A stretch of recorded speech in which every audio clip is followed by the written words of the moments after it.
This is a theory about Hades. Not the lore, not the characters, not the art, weapons, or gameplay. It's a theory about all of it. And who better to talk about all of it than the source of all creation itself? Chaos. But first, a primer.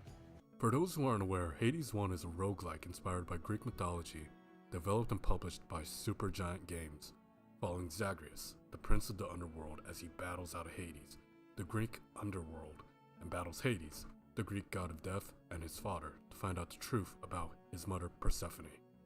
It features gorgeous music, amazing character writing, world building that literally takes upwards of 30 plus hours of gameplay to find out, like how it's revealed that humans speak with a British accent, while gods speak with an American accent. It's a detail that's both in your face from the very beginning, with characters like Achilles, his former Greek hero, current love story sensation both in-game and in the real world for some reason. Not that I'm complaining. Achilles, sir. I got a relic of some sort out there. A globule of ancient blood which formed after I fought with Megara. Is this really the Titan's blood I found? As far as I know, yes, lad, that it is. Though whose exactly, I'm not so sure. You'd best hang on to it and keep it safe. Your weapons, they shall thirst for it and drink it up.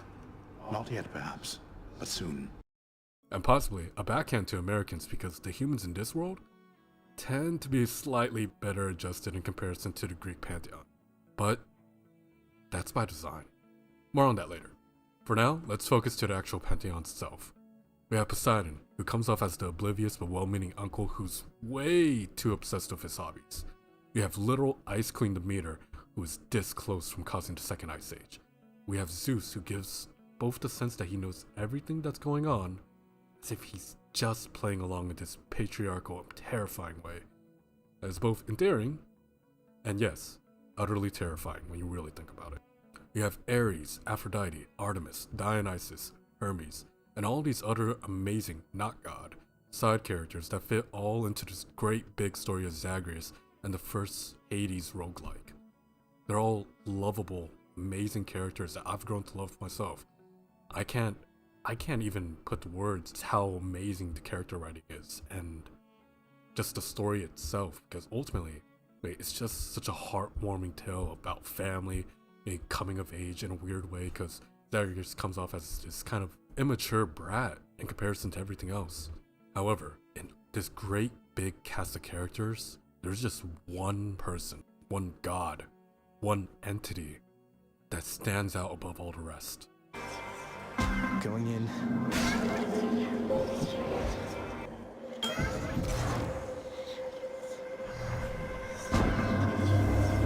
are always welcome here within this space. Chaos is a really interesting figure both in and out of the game. In both, they're considered to be a creator god, an omnipotent, omnipresent entity that created everything. This is in stark contrast to the other gods of the Greek pantheon, such as Zeus, Aphrodite, and Poseidon, because each of them have their own domain of control. Zeus has thunder, lightning, Poseidon has typhoons, the oceans, and earthquakes, while Aphrodite has love, and to a lesser extent war, given her original nature.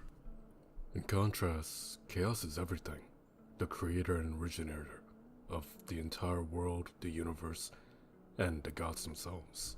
They're all powerful in a way that's hard to comprehend, hard to even understand.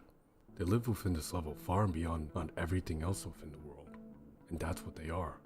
In real life, according to the Dictionary of Greek and Roman Biography and Mythology, and the Theogony by Hesiod, translated by Evelyn White, Chaos works a lot like Hades, being that they're both a place in the name of a god, an entity. They're both the primeval, empty, unfathomable space at the beginning of time, and while also being the personified maker of all of it in of itself. And in Hades 1, they really deliver on the mystique that such a cosmic being entails. From their design, they're an androgynous being that seems to be halfway inspired by Lovecraft, though with a distinct otherworldliness that speaks volumes to Supergiant's art design. They're a half-desiccated pale torso, perched on the edge of an abyss. Their hands touch upon reality, easily shearing through it or truly molding it as they see fit. Beneath them, we find a roiling mass of tendrils where we find the melting faces of them and presumably everyone that has ever been and ever will be undulating on its surface. It's a terrifying sight that speaks to their creationist powers. Yet at once, almost in contrast, in a purposeful, chaotic mess, they are divine with a crown of gold and an ornate third eye in the center of their forehead, which is opulent as befit the gods, yet alludes to their omniscience of all of their works. And that's not an understatement. Where all the other gods may appear in a spark of light or flash, Chaos's presentation is so much more. They're fantastical with these bright ethereal colors reverberating across the screen and distorting the plane of reality, a plane that they've carved out, presumably hidden to even Hades in his own domain. When they speak, the emphasis is so much more profound. Chaos's voice is a multitude of thousands of disparate voices, all echoing the same sentiment as though they were speaking with the essence of creation, or perhaps simply plucking the words being spoken across all their works at that given moment. This is not someone I recognize. So, in the name of Hades, hello, may I ask who's calling? The Olympians have all grown soft. Would you not agree? Have we met? Oh, we have met, in a way. I know everybody here and there. You wish to leave this place, and it is my wish to make your doing so a little bit more interesting. And if you encounter the Olympians someday, do give them my regards. These factors all add to the culmination of what Chaos is inside the Hades mythos. This greater being almost beyond the bounds of all that resides within this universe, while at once being intrinsically tied to all of it. This was to be a great story of gods, but ultimately, it was always but one of Chaos's creations. So what do we find in Hades 2? A great Cthulhu-esque monster more grand and overbearing? Myriad of eyes as though to watch the world in delight? No. Instead, we find this. A being in fine regalia, quiet and not even looking at you. It's a distinctly modern look that is both at once composed and otherworldly given all the various, clearly Greek-era dress we've seen thus far. Yet of course, there are hallmarks of their otherworldliness and near omnipotent nature. On their left ear is the earth, on their shoulder are the distinctive melting faces from the first design. However, it's reserved, distant even. Why? Why is that? It's because they're not looking at you. They're looking at the reason I made this video in the first place. Chaos is looking at their own severed head. Before I even get into the theory, just look at this. Blood and darkness. Now this is a character design. It's absolutely subtle and over the top all at the same time. I mean, look at this. It's a severed head spitting out an embryo of itself. But back to the theory crafting. Here's where we get deranged. I believe that Hades 2 is a story about breaking out of the game. And that Chaos's design, well, it was our big hint. But now, let's juxtapose our two Chaoses. Our original Chaos. Godlike, eldritch, explicitly all-powerful, and a mess of heads, wings, eyes, and color. They're the embodiment of Greek mythology Chaos as a primordial forge of everything in existence, unbound by any restraint. Omniscient and omnipotent. So it stands to reason that Chaos 2 would be like that, right? Probably. But that's not how they're depicted. They're well-dressed. They're composed. They're in contemplation, looking at themselves in this Hamlet-esque way, in literal self-reflection. They're not an embodiment of chaos enmeshed within their own disarray. Rather, they are a master of it, a director that affects everything without allowing anything to affect them. And this is an amazing narrative beat, especially when you consider about the greater Hades mythos. Hades 1 is a story about family, where Zagreus is thrust into the middle of this greater familial conflict. Over his journey, he, us, the player, comes to learn more about himself, his relatives, and ultimately mends the relationships that he as a younger man, a younger god, broke from his own arrogance.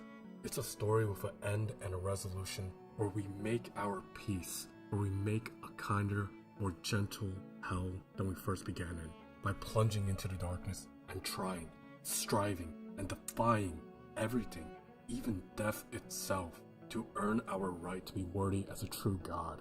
And being a god is more than that. In Supergiant's narrative, yes, the main characters are gods. They wield divine powers, they fight well. They're characterized by their ability to affect the world in these grand ways. But true godhood, as understood by Zagreus, as understood by Achilles and the mortals, isn't simply that. They understand that the gods are fallible. They understand that they're all at the whims of fate. And funnily enough, in real life, that's how the Greek gods were depicted originally too. They were supposed to be these very human-esque figures. They aren't this great omnipotent force that are beyond scrutiny and beyond contempt and critiqued. No, they were reflections of humanity. They were the same idiosyncratic, messy things that all of us were, and they were respected not because of their failure. Rather, they were reflections of humanity. They were a way for the ancient Greeks to say that the cosmic world and all of their grandeur wasn't so different from themselves, that they faced the same pains and struggles as the modern day human. Because ultimately, the story of Hades might be a story of gods, but it's a story that people can relate to. Yes, Zagreus. I know there have been times when I've let my mood reflect on you. I showed very little patience. Questioned your judgment, often when my own was flawed. Thus, I apologize to you, my son. I have no excuses, and I ask no forgiveness. What about the part where you lied to me about Mother? Do you apologize for that? Your foul moods and venting them on me. I've long since come to expect that from you, and I resented you for it. But I always thought you're honest. It's a story of people, of humans, struggling in their same silly ways that everyone else does. But Zagreus succeeds where all else fail.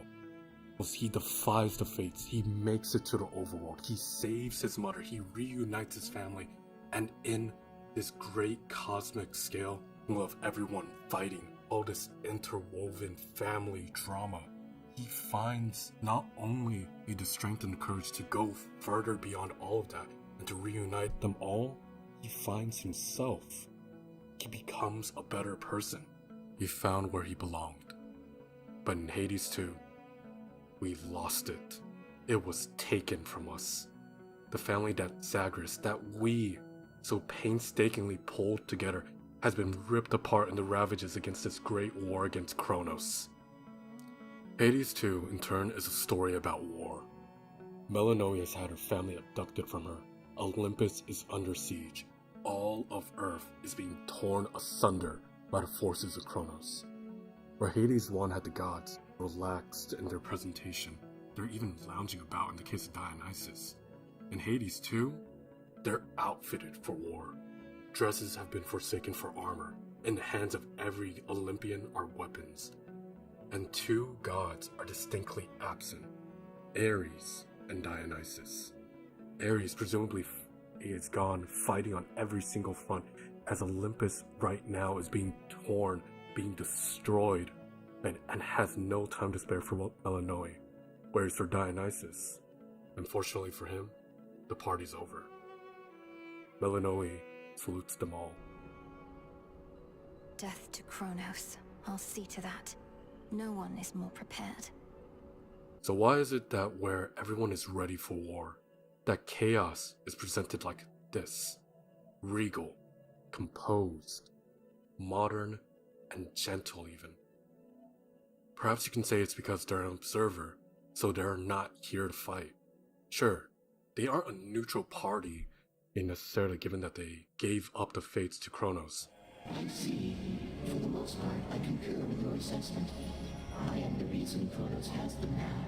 He asked me where to find them, and I decided to tell him. To verify such choices could be made without their influence. Now do you understand my quandary? Respond. Supposedly by accident, and helping Melinoe with their own boons. But I think it's more than that. I think they know that this is a cycle. But gods do not go quietly, and history repeats. So this tale was only a matter of time. Something doomed to repeat again and again. Because they made the world. They know how this happens. They know how it ends. And that it won't. It's not a secret that Chronos was once shattered. That he literally had his body cut up, fissured, and reformed by the gods who cut him up in the first place. And now, reformed with gold inlaid, he wages war again against the Olympians. And now that he's back, the Olympians are trying to do it again. And Chaos knows this. Chronos will always come back. The gods will always wage war. Chronos will always attempt to take over the world, and he will always be shattered by his children. And Chronos knows it too. He speaks as if his rise is inevitable, not because he's an arrogant jerk, though he is, but because he knows this was always going to happen, and he's not going to break out of it because he would choose to do this every single time. He's not fighting against fate. He literally took them. Why, thank you, my girl. I must admit, I thought that Chaos would be something of a bargainer, for I was willing to exchange their daughter Nyx for the 3 fates. But now I have them all. So that he could choose this path. Or did he? More on that later. And this cycle makes sense.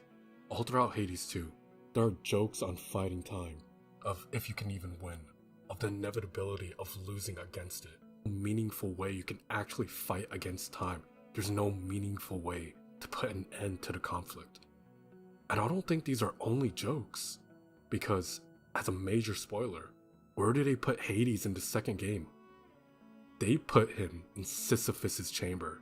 King Sisyphus, who in Greek mythology rolls a boulder up the hill every day as his punishment in cheating death, only to have it fall right back before he truly can succeed. All of the gods, Zagreus himself, defied death. And who else is cheating death? Chronos, Melinoe, Zagreus, literally every single mini-boss and boss that we face. It's a cycle. Have we seen these cyclical natures again and again? So that shows, or at least it pushes forward the argument that, yeah, this is a cycle. It's a brutal cycle, like the circle of a clock. And where else do we see this cycle? Why am I speaking about Chaos in relation to all of this? It's because it's in their own design. Chaos is literally a depiction of death and rebirth, an internal cycle from the originator of everything. Because you can't kill time. It's an exercise in futility. A Sisyphean task. It's naive. And where else do we see this cycle?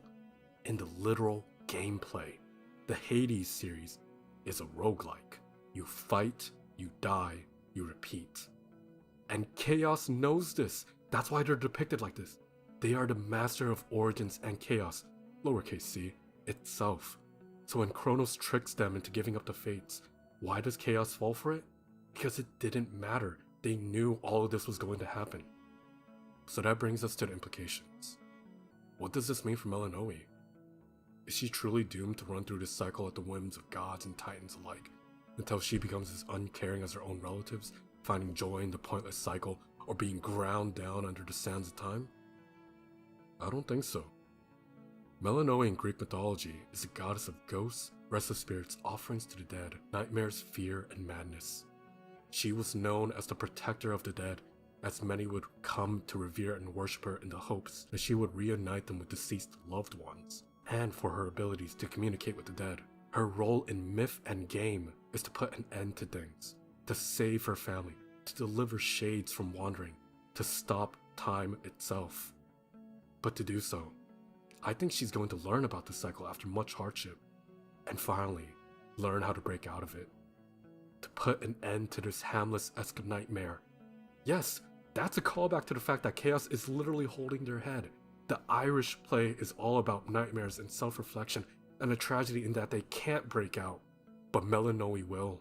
How, you ask?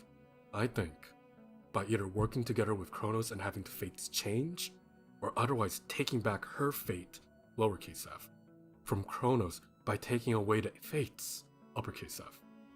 You might be thinking, that's a bit far, this man's insane. I am insane, but that's besides the point.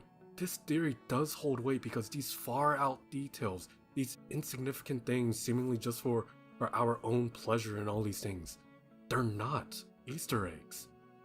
They're integral because all the way back in Hades 1, mortals speak in British accents, gods speak in American accents. Chaos, the origin of all, is holding their head, which is producing an embryo of themselves. And they put in this detail because not only is Supergiant an amazing developer and publisher, they know their character writing. They put in these details from the very beginning. It's an integral part of their story. It's a cycle. These details aren't coincidences. They're not put there without thought. It's been proven that Supergiant is well aware of how their art depicts it, of how their gameplay depicts it, of how everything adds to the great story of Hades 2. And that brings us to our conclusion. Hades 2 ultimately is a story of a great cycle and learning how to break out of it.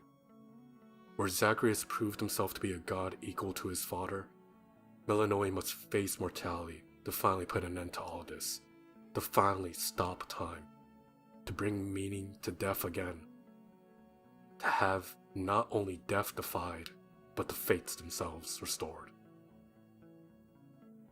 And that's the range rambling with the theory I got from all this amazing art. Hope you all have a good day.